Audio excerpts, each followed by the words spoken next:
Namo tassa bhagavato arahato samma sambuddhassa. Namo tassa bhagavato arahato samma sambuddhassa. Namo tassa bhagavato arahato samma sambuddhassa. Buddhang Dhammang Sanghang Namasami.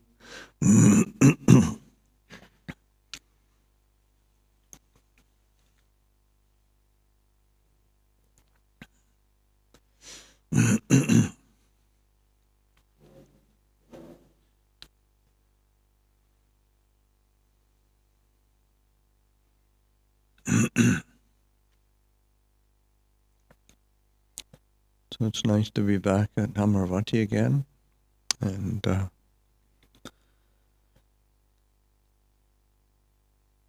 spend time with the community, join in the celebrations.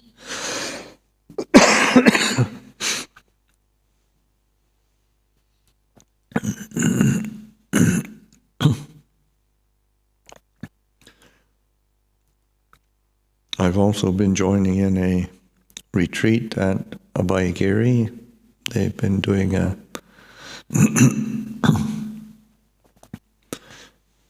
Ajahn Amaro used to lead a Thanksgiving retreat every year, even before Abhayagiri got started. And I guess 2017 we had these huge fires, and the retreat center we used for all those years was burnt down. And then COVID happened. So we tried out a couple different retreat places, had to do it at different times. Then we've done with COVID, then we've had online. And this year we still couldn't pull it together to get a retreat place. So, and then it's been at different times. Last year it was in December. So we're starting to call it the Abhayagiri rather than the Thanksgiving retreat. It's the annual retreat. Although Ajahn Yaniko in his sort of opening talk said, I think I'm still going to call it Thanksgiving retreat. There's no reason why we can't give thanks for things. I mean, so it's so it's a retreat that Abhayagiri does. I mean, here at Amaravati there is a retreat center, so I think that it's a pretty common thing. But for us, we have to have an outside facility, but anyway, now with the online, then it's just done at the monastery, and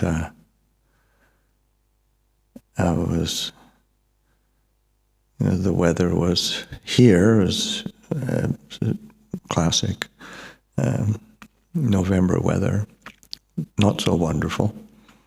But then Ajahn Yaniko put the camera outside. It was this afternoon here, but it was the morning at Abhayagiri. So it could. Because yesterday during the retreat it was raining the whole day, which is, for us when it rains the whole day, that's a real relief, because it's the beginning of the rainy season. It doesn't really rain. April, May, rain stops, and then it's completely bone dry till about this late October, early November. Start to get some rain again.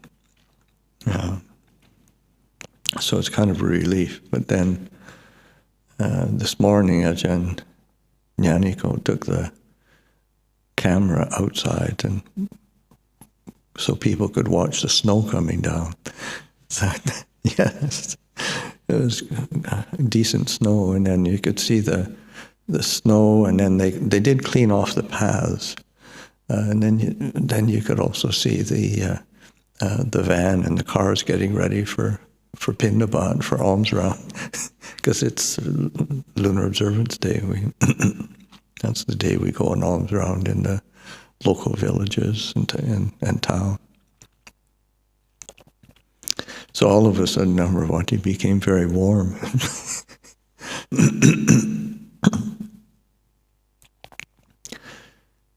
So these, the interesting times in that having a international Sangha, international gatherings, and being able to be in communication with each other. Of course, next month, then Ajahn and I will both be going to Thailand, Wat Nanachat, and it'll be a ceremony at Wat Nanachat for consecrating a ordination hall. And you think, well, Wat Nanachat has been established for almost 50 years, but it still doesn't have an ordination hall. So it's gonna have a proper boundary, proper place to do ordinations. I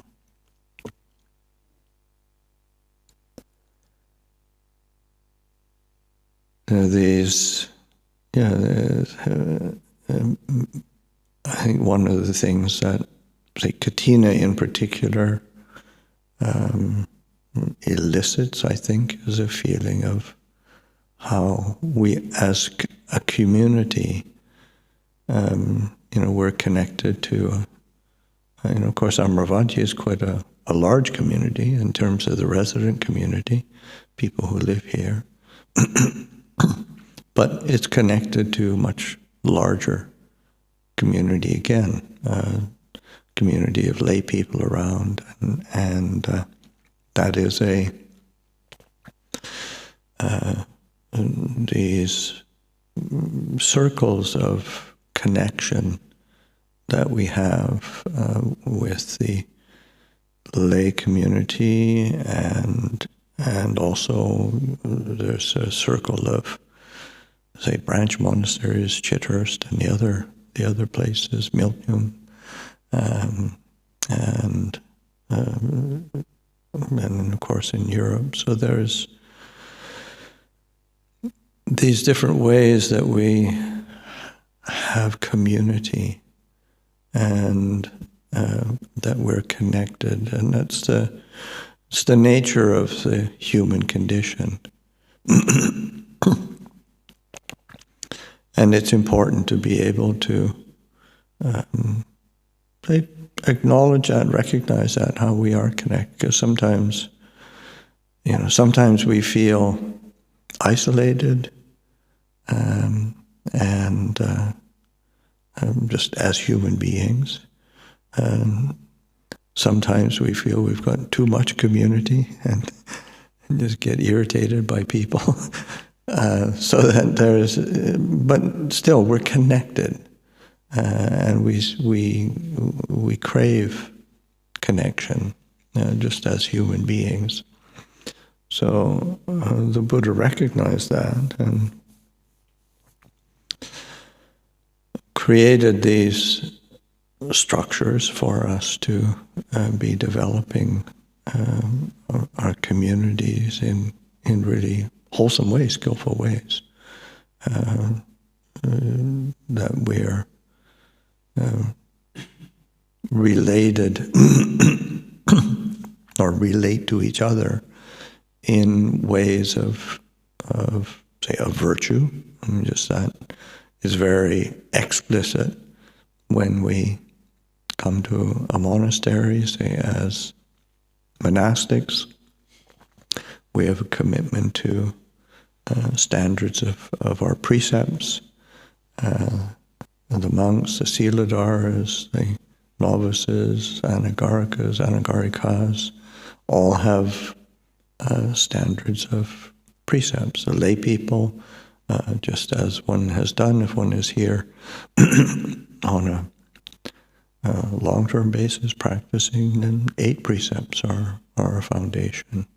At the least 5 precepts are a way that we can live together in a way that supports each other in practice. And I think one of the ways that the Buddha talked about precepts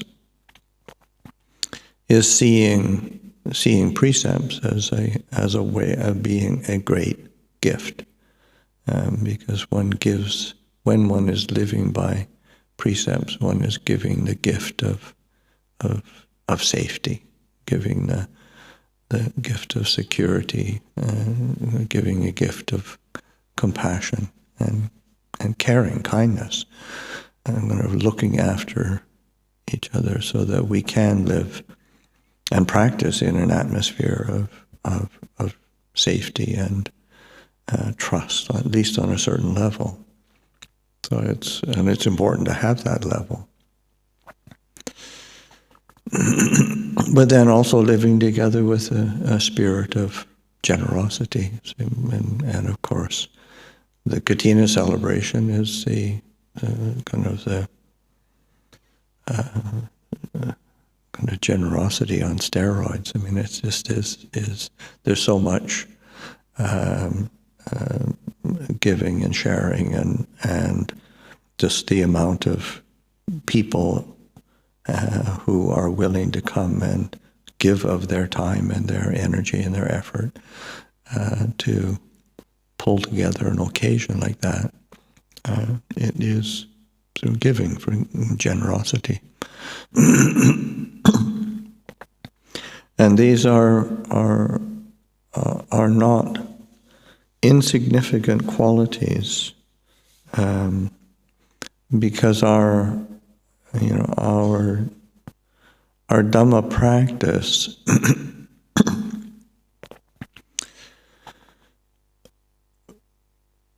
if it's going to flourish, it has to have a really solid foundation. And we can't think ourselves into nibbana. I mean, it just doesn't work. You can think yourself into kind of a neurotic mess, but it's thinking yourself into peace and serenity and stability, having unshakable freedom of heart. That doesn't come through having a nice idea. It comes through having really solid foundations in just skillful, wholesome qualities, plus a devotion to relinquishment. And that devotion to relinquishment and letting go is an essential piece of all of the aspects of Dhamma practice.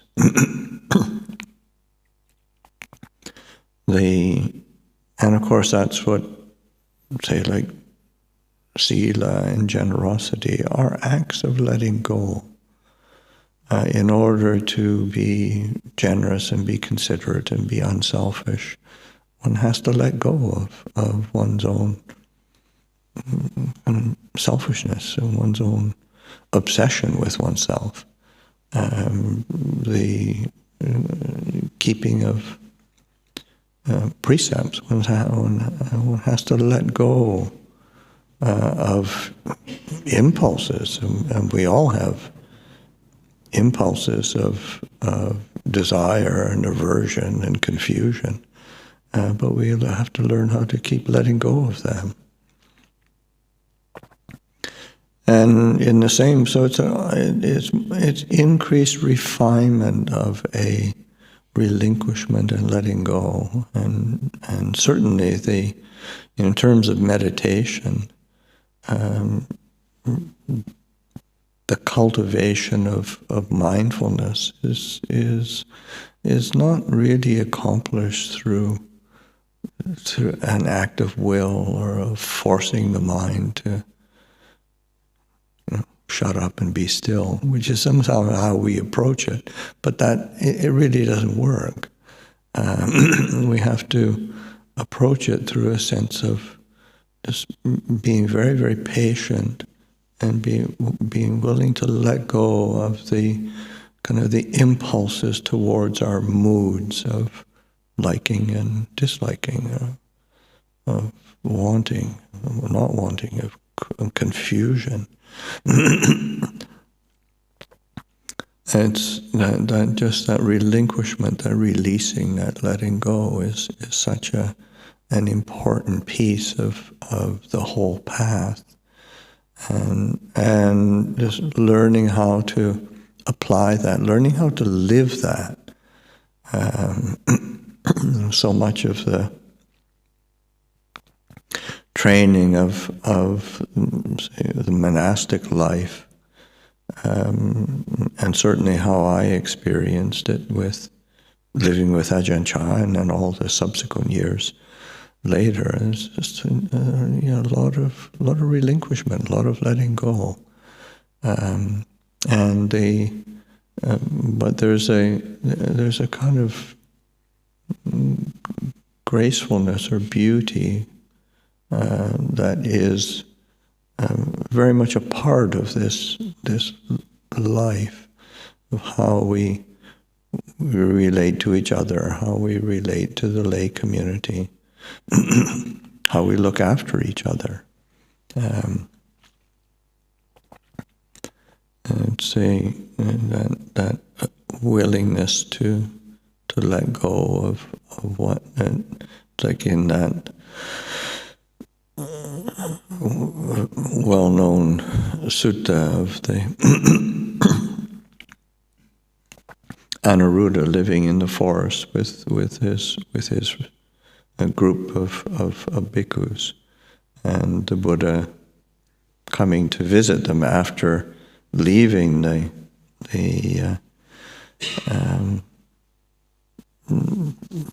community from Vesali, after there's a schism in the Sangha, and the Sanghas kind of at each other's throats, and the Buddha gets fed up and leaves, and he is visiting with Anuruddha, and there's a group of them living together, and asks, how do you live together harmoniously, which is what they were doing. And one of the other monks says, well, we intend to just do our duties and to think in terms of why don't I set aside what I want to do and help what needs to be done or what the others want to do, and just that sensitivity. And so when any human life that is well lived, and particularly the monastic life, it has to have that level of relinquishment and letting go, kind of built into it, and you realize that those are the qualities that allow the mind to become settled, to become steady. Samadhi is not something that you kind of gain or acquire. It's something that arises, or something that we can immerse the mind in because we're willing to drop our agendas of desire and attachment, willing to drop our confusion, to relinquish our kind of self-obsession. Then it's a really important distinction. It's this, because it is this cultivation of this path. It all sort of works. It all works together.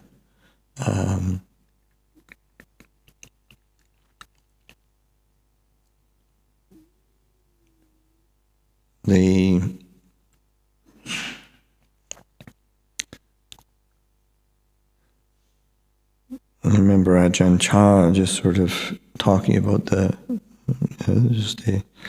this Eightfold Path. It all works together. It's not separate. He said, in the same way that if you have a piece of cloth and you pick up one corner, it all comes up at the same time.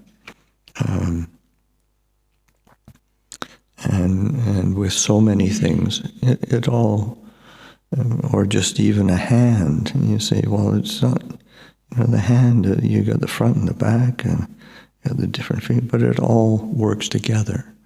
And so the path, it's like even the Buddha defining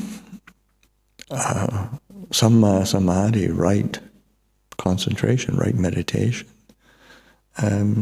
as any quality of mind or mindfulness that is associated with all the rest of the path: right view, right intention, right speech, right action, right livelihood, right effort, right mindfulness, right. That in itself is the right concentration. That having the mind coalesce with the rest of the path, so that it is just it's not separate. It's not disparate things, odds and ends that you throw together. It is sort of an integrated whole. Or I think of Ajahn Chah talking about, well, what is the Eightfold Path?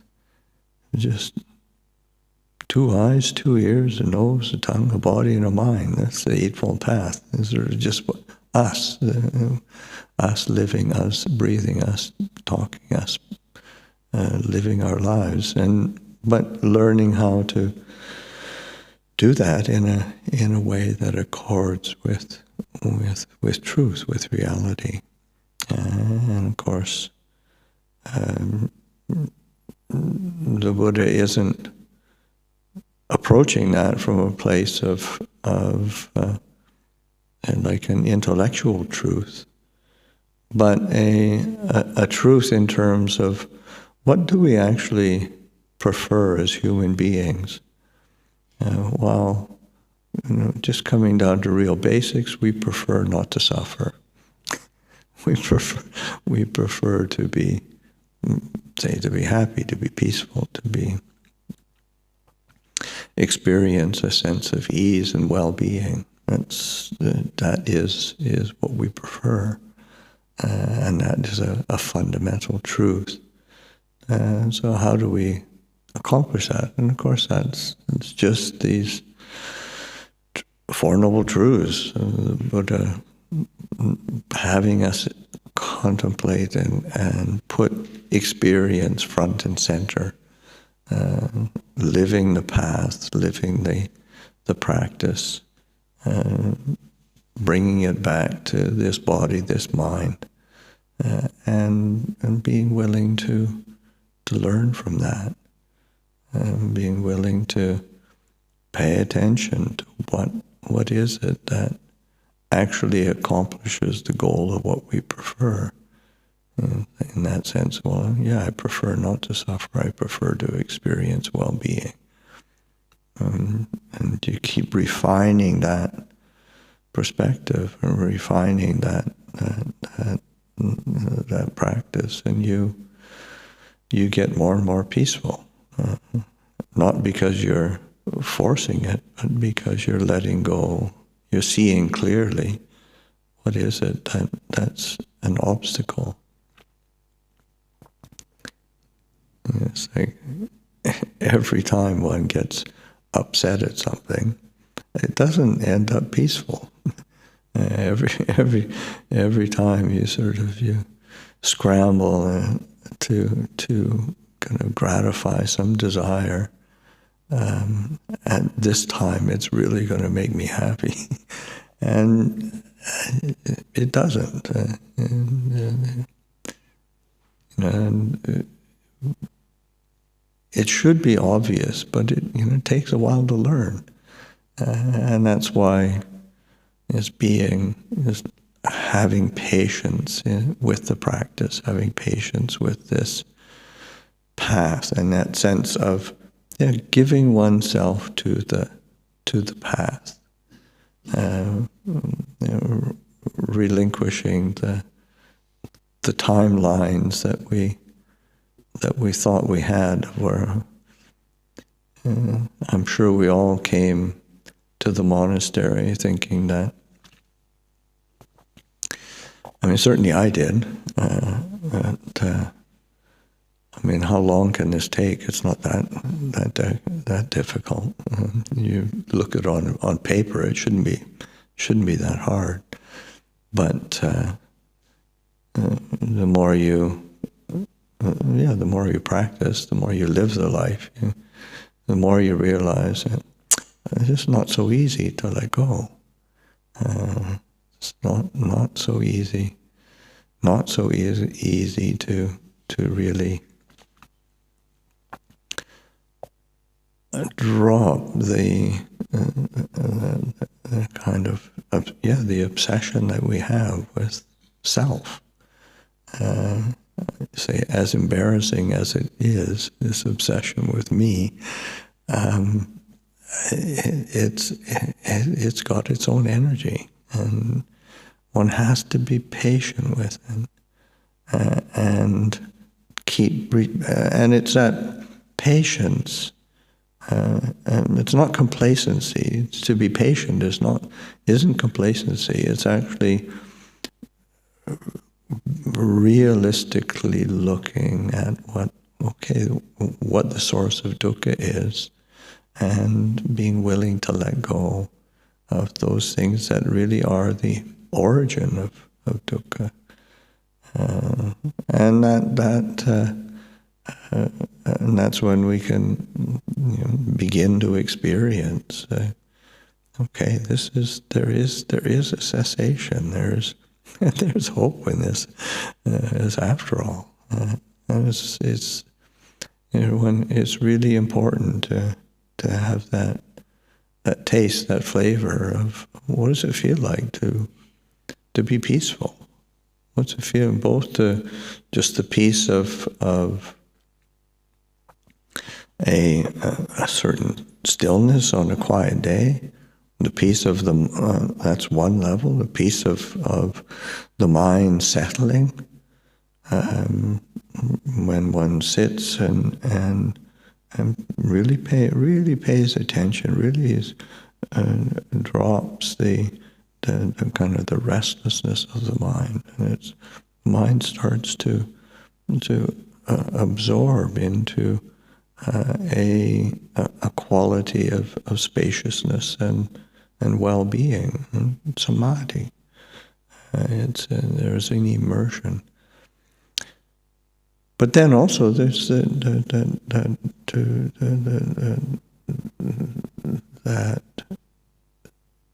cessation and ending of the impulse towards regenerating the sense of me, seeing that's a fundamental problem that is always going to create agitation,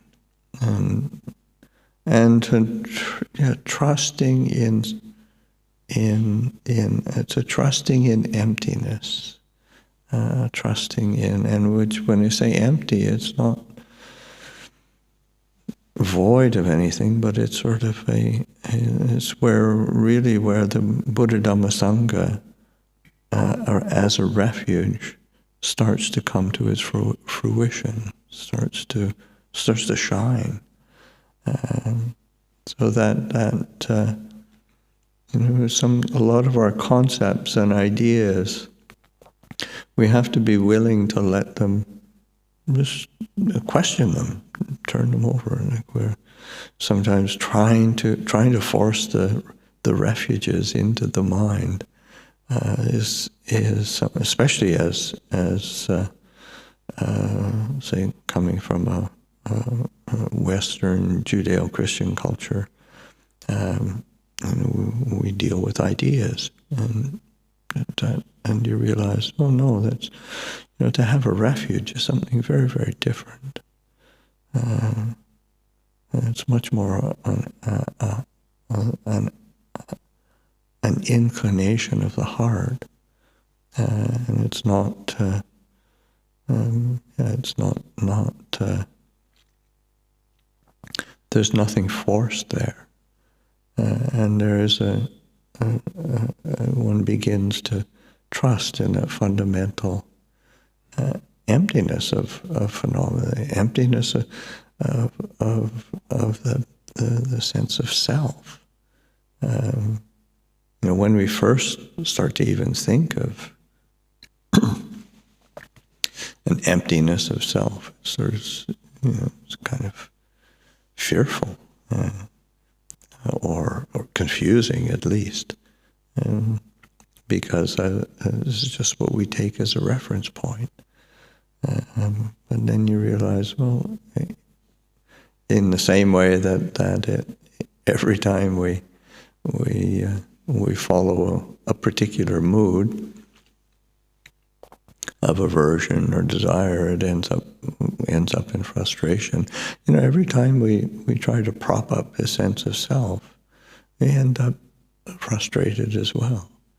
And you start realizing, well, again, this is where the heart of the practice is in relinquishment, in letting go, and learning how to trust that relinquishment. It's not a pushing away, it's just a kind of a joyful release, like being able to not carry a burden. And that's very much the flavor of the Buddha's path. So those are some reflections this evening. I'll offer